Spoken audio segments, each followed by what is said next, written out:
Welcome to Closet Coaching.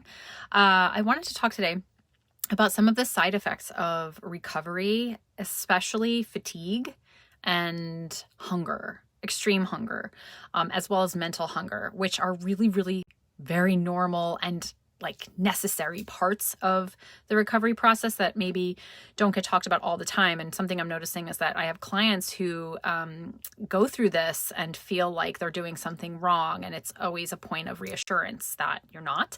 And one of the interesting things was I remember in those first 3 to 6 months of recovering, how exhausted I was. And I'm not someone who would nap at that time in my life. And I was I needed to just lay down. I was tired early at night and I had a hard time getting out of bed in the morning. It was like this exhaustion, cellular exhaustion. And that is, from what I have read, part of the metabolism healing and just your cells repairing. And I think that a lot of it is emotional healing too, and emotional exhaustion and mental exhaustion, because so much of it is conscious energy.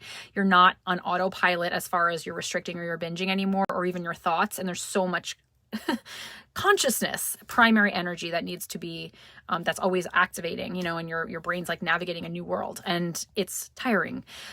So that's something to expect. And also that hunger of, and even in fullness, that you could be having fullness and still feeling like you could eat a whole nother meal. And that happened to me day in and day out.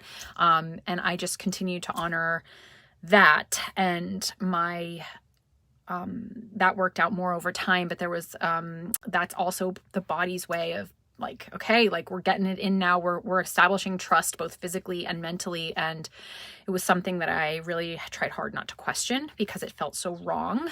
But it was, if I hadn't done that, if I hadn't honored all of those things, I don't know, it might have taken me a lot longer, or would have thwarted things, or it was part of the process for me, and it's part of the process for so many. And that's not to say that there aren't tweaks and things that you can do as, if mental hunger is lasting far into the process, or if you're exhausted far into the process and that's not getting any better, that there might be other things at play, but it can be a very, very, very normal part of this recovery process. So I wanted to say that to anyone who's experiencing that.